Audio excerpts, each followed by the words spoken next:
What would you do if you uncovered a secret so dark it could shatter your closest friendship and cost you everything? My name is Claire, and I never imagined I'd face that question. For years, I worked as an accountant at a sleek corporate firm in Chicago, crunching numbers by day and sharing laughs with my best friend, Emily, by night. Emily was my rock. Her warmth and loyalty made her more like family than my actual family. Her husband, David, was the charming CEO of our company, a man whose charisma lit up boardrooms and whose smile hid a truth I'd soon uncover. Emily and I met in college, bonding over late-night study sessions and dreams of conquering the world. When she married David 5 years ago, I stood by her side, beaming as she glowed in her white dress. David seemed perfect, attentive, successful, the kind of man who remembered everyone's name. At work, I reported to him indirectly, but his presence loomed large. He'd pat my shoulder after a good presentation, his confidence infectious. But something always felt off, like a shadow flickering at the edge of my vision. It started with the numbers. I was auditing the company's accounts when I noticed discrepancies, small at first, then glaring.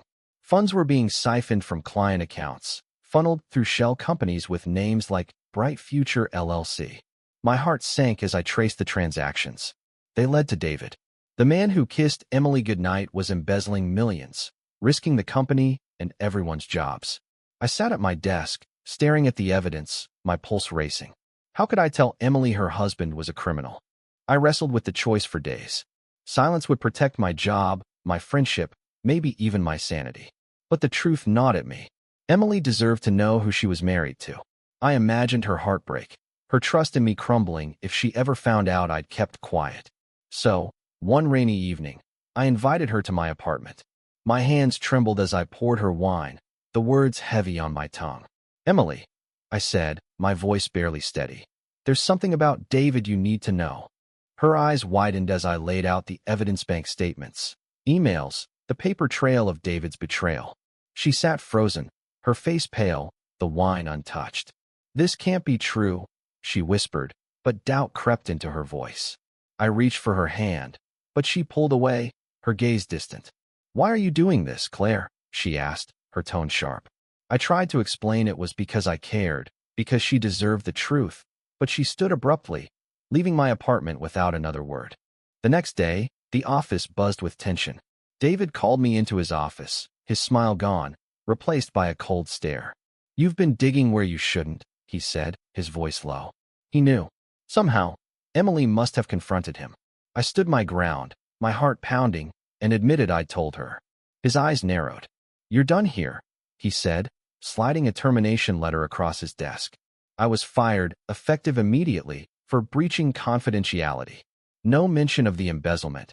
No investigation, just me, out the door. Emily stopped answering my calls. Our friendship, built on years of trust, crumbled under the weight of that truth. I'd lost my job, my best friend, and my sense of purpose. Nights were sleepless, filled with questions. Had I done the right thing? Should I have stayed silent? The company continued humming along. David untouchable, his secret buried. I felt like a whistleblower in a storm, shouting into the void. Months later, a breakthrough came. A junior accountant, inspired by my exit, dug deeper and found more evidence. The authorities got involved, and David's scheme unraveled. He was arrested, his face splashed across the news. Emily reached out, her voice soft on the phone. "I'm sorry," she said, tears in her words. I didn't want to believe it. We met for coffee, and though the warmth was there, the cracks in our bond remained. She was rebuilding her life, and I was starting over, too, at a new firm. I learned that truth is a double-edged sword. It can set you free, but it can also cut deep. I don't regret telling Emily, though it cost me everything. Sometimes, doing what's right means standing alone, even when the world turns its back.